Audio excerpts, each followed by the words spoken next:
नमस्कार, मैं हूं आपके साथ मयंक। आज 18 अप्रैल है और हॉर्मूज को लेकर जो खबरें आई वो आपने देखी होंगी कि ईरान ने हॉर्मूज खोलने का ऐलान कर दिया।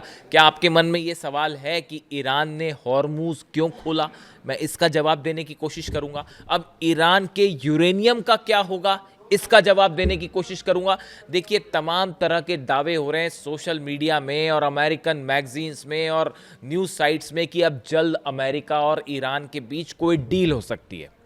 लेकिन जो अंदर की खबर है उसके मुताबिक मामला यूरेनियम को लेकर बुरी तरह से फंस चुका है और ये जो डील वील का ख्याली पुलाव है ये अभी बहुत दूर है। पहले सवाल का जवाब दें। देखिए, ईरान ने हॉर्मूज खोल के एक ऐसा दांव चला जिसने ट्रंप को चारों खाने चित्त कर दिया है और नेतन्याहू का तो वो हाल है कि समझ नहीं आ रहा कि अब किया जाए तो क्या किया जाए। देखिए, कल जिस तरह से ईरान के विदेश मंत्री अब्बास अराक्ची साहब का शाम को ट्वीट आया और उन्होंने ये कहा, एक्स पर उन्होंने ये जानकारी दी कि ईरान जो है वो हॉर्मूज खोल रहा है। उसके बाद डोनाल्ड ट्रंप जो हैं वो अचानक से जो है इस मोड में आ गए कि वो खुशियां मनाने लगे और ये कहने लगे कि भाई जो है ये बड़ी जीत हुई है हमारी और अब हॉर्मूज खुल गया है, अब दुनिया में व्यापार शुरू हो जाएगा। और इतना कहते कहते वो ये भी दावे कर गए, आप उनके ट्वीट दे सकते हैं, कि अब जल्द ही ईरान से यूरेनियम को लेकर भी डील होने वाली है, ईरान अपना यूरेनियम देने के लिए भी तैयार है और जो है इस तरह की तमाम बातें हुई, उनके ऐसे दावे हुए। उसके थोड़ी देर बाद डोनाल्ड ट्रंप को ये बात समझ आई कि भाई बाजी तो ईरान ने मार ली है, हॉर्मूज का किंग उभर कर सामने आया है ईरान। अब कहीं ऐसा ना हो कि हॉर्मूज खोलने की पूरा क्रेडिट जो है वो ईरान को चला जाए। भाई चीन, रूस, भारत, दुनिया के तमाम देशों को, ताइवान, सबको जो है वहाँ से ऑयल चाहिए, पेट्रोकेमिकल्स चाहिए, वो ईरान अब सप्लाई कर रहा है। तो कहीं ऐसा ना हो कि पूरा क्रेडिट ईरान को चला जाए। तो डोनाल्ड ट्रंप को थोड़ी देर बाद ये बात समझ में आई। फिर उन्होंने इस तरह के ट्वीट करने शुरू किए कि नहीं, अभी हमारा ब्लॉकेट जारी रहेगा और जब तक डील नहीं हो जाती तब तक हम ब्लॉकेट नहीं खोलेंगे। इस तरह की बातें चलती रही। खैर, डोनाल्ड ट्रंप की बात करने का कोई फायदा नहीं है, वो कब क्या बोले। लेकिन अब सवाल ये है कि आखिर ईरान ने हॉर्मूज क्यों खोला। उसकी पहली वजह, तीन चार वजह मैं आपको बताता हूं। पहली वजह, अमेरिका के जितने जहाज हैं, जंगी जहाज, 3 aircraft carrier, Abraham Lincoln, Gerald R फोच, जॉर्ज डब्ल्यू बुश, इसके अलावा यूएसएस ट्रिपोली हो गया, बॉक्सर हो गया, ये सब के सब जहाज सीज फायर के बाद से ईरान के बेहद करीब आ गए हैं, है ना। और ये एक चिंता का विषय है ईरान के लिए, क्योंकि इनके करीब आने से ये कभी भी बड़ी स्ट्राइक कर सकते हैं। सीज फायर खत्म होगा, कभी भी हमला कर सकते हैं। इनको पहला जो कोशिश है ईरान की कि इनको दूर किया जाए।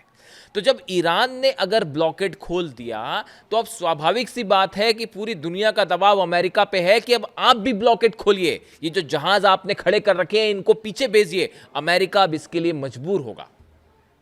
तो ईरान का पहला उद्देश्य स्ट्रैटेजिक था कि भाई ये जो ब्लॉकेड हमने खोला ये भी ब्लॉकेड खोलें और जरा यहाँ से दूर होए, बाहर जाएं, हमारी रेंज से बाहर जाएं। जब जंग चल रही थी तो 1000-1500 किलोमीटर की रेंज में कोई भी अमेरिका जहाज नहीं आया। अमेरिका की नेवी धरी की धरी रह गई। डोनाल्ड ट्रंप के जहाज हिम्मत नहीं कर पाए पास आने की, वरना फतह क्या करती और खुर्रम शहर क्या करती और अबू मैदी मिसाइल्स क्या करती वो सब जानते हैं।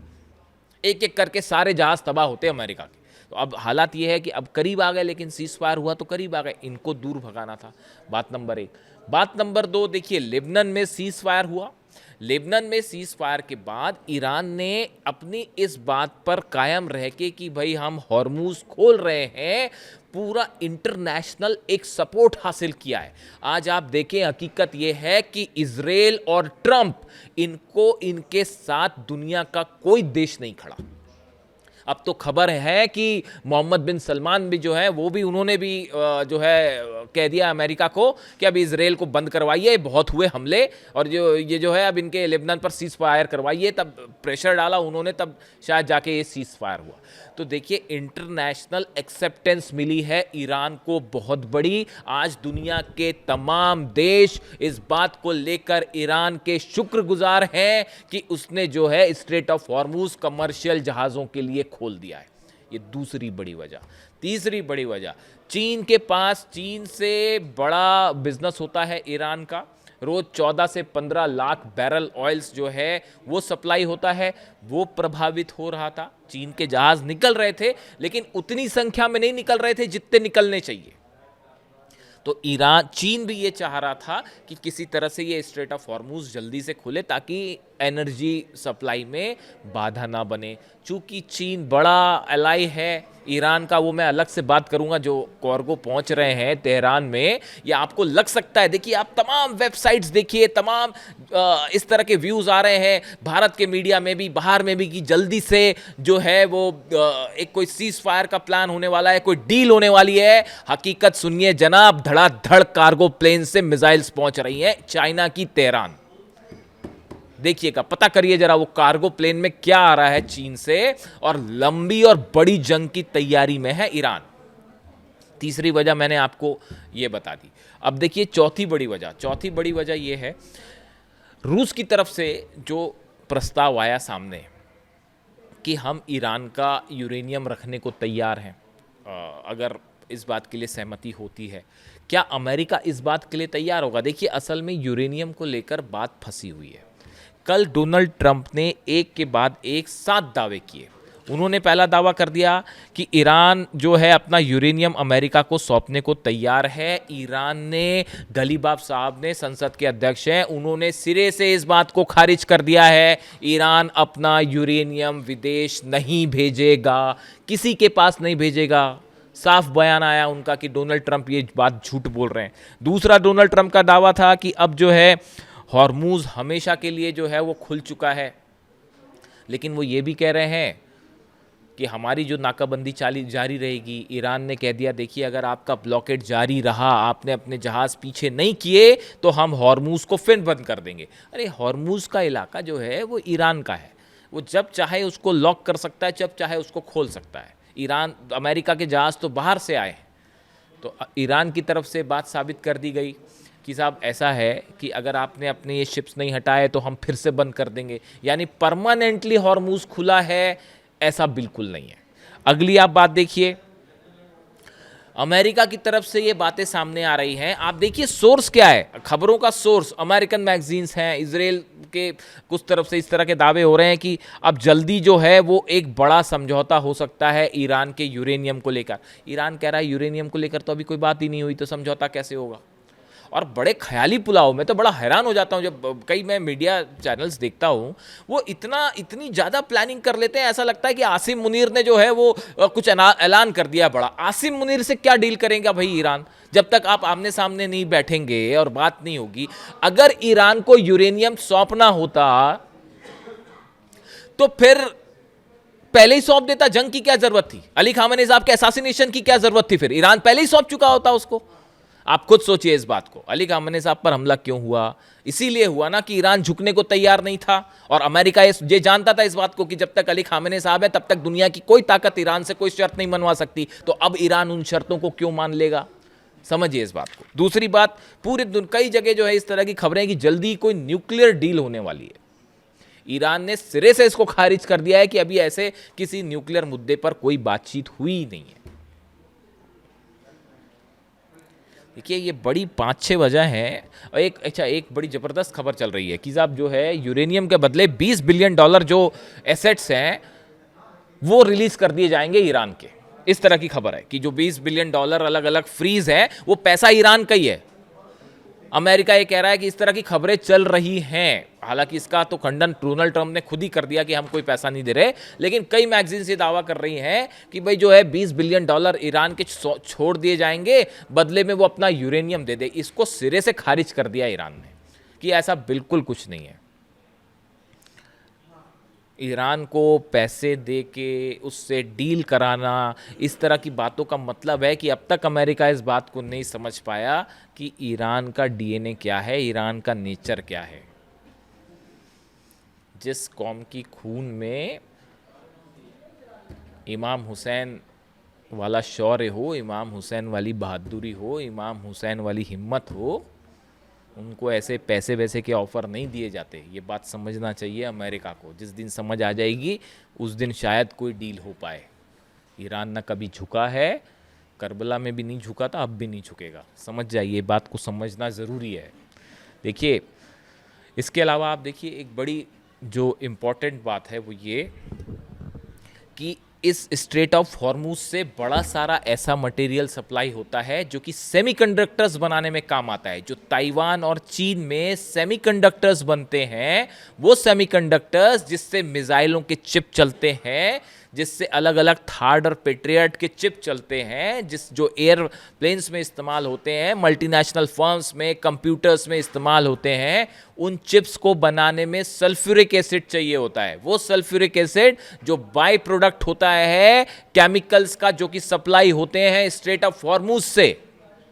इस बात को समझिए, पूरी दुनिया के आईटी फर्म से लेकर जितने भी माइक्रोचिप्स बनाने वाली कंपनीज हैं, सब बड़े सल्फ्यूरिक एसिड की कमी से जूझ रही हैं इस समय। और इसका सबसे बड़ा नुकसान खुद अमेरिकन फर्म्स को हो रहा है, जो दबाव बना रही हैं डोनाल्ड ट्रंप के ऊपर कि भैया हॉर्मूज नहीं खुला तो ये जो माइक्रोचिप्स बन रहे हैं, सेमीकंडक्टर्स बन रहे हैं, ये मिलने बंद हो जाएंगे, आपकी पूरी दुनिया की इकॉनमी चरमरा जाएगी। ये दबाव बन रहा है। एक ये भी वजह थी कि ईरान ने इस हॉर्मूज को खोल के एक बड़ी राहत दी है चाइना को और उन देशों को जो कि सेमीकंडक्टर्स बनाते हैं। तो कुल मिला के देखिए हालात ऐसे हैं कि ईरान की तरफ से बात साफ कर दी गई है कि जो ये 7 दावे डोनाल्ड ट्रंप ने किए, रात भर तमाम तरह की जो है वो थ्योरीज चल रही हैं, ऐसा हो जाएगा तो वैसा हो जाएगा, तो ये डील हो जाएगी तो वो डील हो जाएगी। आप एक बात सुनिए, मैं आपसे सरल भाषा में आपसे सवाल पूछता हूँ, आप बताइए, अगर ईरान के ऊपर ऑयल एक्सपोर्ट के मान लेते हैं, चलो एक ख्याली पुलाव, आप भी सोचिए जरा कि ईरान ने अपना यूरेनियम उठा के दे दिया अमेरिका को या किसी भी देश को दे दिया, उसके बदले में ईरान क्या कहेगा? ईरान ये कहेगा कि अब हमारे पे जितने प्रतिबंध है वो हटा दिए जाए, हमारे से जो ऑयल एक्सपोर्ट पर जितने प्रतिबंध हैं वो हटा दिए जाए, हम जितना व्यापार करते हैं पेट्रोकेमिकल्स का, जितने हम पे प्रतिबंध है वो हटा दिए जाए। अगर ऐसा हो गया तो उसके बाद ईरान से जो ऑयल बिजनेस होगा उसका नतीजा ये होगा कि ईरान मिडिल ईस्ट ही नहीं, दुनिया की सबसे बड़ी पेट्रोकेमिकल्स इकॉनमी बन के ऊपर जाएगा। और उसके बाद ना इजराइल की हैसियत रह जाएगी, ना सऊदी की हैसियत रह जाएगी, और ना ही अमेरिका के पेट्रोकेमिकल्स का दबदबा बना रहेगा मिडिल ईस्ट में। पूरा प्रभाव भी खत्म हो जाएगा। रशिया, ईरान और चाइना मिलकर इतना बड़ा ऑयल बिजनेस करेंगे कि आप देखिए कि नया वर्ल्ड पावर बन जाएगा ईरान। क्या यह बात नेतन्याहू को मंजूर होगी? क्या यह बात डोनाल्ड ट्रंप को मंजूर होगी? क्या यह बात मार्को रूबियो को मंजूर होगी? क्या पीट हेग्सेट को मंजूर होगी? कतई मंजूर नहीं होगी। समझिए आप इस बात को। तो ये जो डील है, आप समझिए, आप डोनाल्ड ट्रंप से डील कर रहे हैं, जो कि सुबह कुछ कहते हैं, दोपहर कुछ कहते हैं, रात कुछ कहते हैं, उन पर विश्वास नहीं किया जा सकता। नेतन्याहू को सिर्फ मौका चाहिए हमला करने का फिर से। वो अमेरिका के दबाव में फिलहाल डील कर दिए हैं, वो भी 10 दिन का ही सीज फायर है लेबनान के साथ, और 21 तारीख को ईरान के साथ खत्म हो रहा है सीज फायर, और भयंकर जंग की तैयारी है। तो ये जो ख्याली पुलाव चल रहे हैं कि ईरान यूरेनियम सौंप देगा, मुझे तो ऐसा होता कहीं नहीं दिखाई दे रहा फिलहाल। और अगर ऐसा मान लीजिए कोई एक डील हो रही है, बड़े सारे लोग कह रहे हैं कि डील हो जाएगी, अगर डील हो गई तो उसके बाद क्या अमेरिकन थिंक टैंक इस बात को नहीं समझ पा रहे कि उसके बाद ईरान इतना बड़ा वर्ल्ड पावर बन के उभर जाएगा कि उसके बाद क्या एमएसबी को ये बात, मोहम्मद बिन सलमान को ये बात मंजूर हो जाएगी कि सऊदी अरबिया का पूरा प्रभाव खत्म हो जाए? उसके बाद भारत को क्या जरूरत पड़ेगी अमेरिका से तेल खरीदने की या किसी से परमिशन लेने की? आप सोचिए इस बात को। तो ऐसा है कि ये हर स्थिति में अमेरिका की करारी हार है। अगर डील करता है अमेरिका तो भी अमेरिका हारेगा, और डील नहीं होती है, जंग होती है, तो उसमें तो ईरान ने जो है वो 40 दिन में बता ही दिया कि अमेरिका का क्या हो सकता है। इसलिए थोड़ा इंतजार करिए। हम ईरान की तरफ से भी ये बात कही गई, मैं हर बार ये बात कह रहा हूं, देखिए फिर से एक बार खबर साबित हुई। मैंने आपको क्या कहा, जब तक ईरान की सेना की तरफ से कोई बयान ना आए, जब तक अब्बास अराक्ची साहब की तरफ से कोई बयान ना आए, तब तक आप किसी बात पर विश्वास नहीं कीजिए। और आज ईरान की तरफ से बयान आया है कि जब तक हम आपको ऑफिशियली कुछ ना बताएं तब तक आप मत मानिएगा। तो देखिए एक बार फिर जो मैं कहता हूं हमेशा, वो बात साबित हुई है।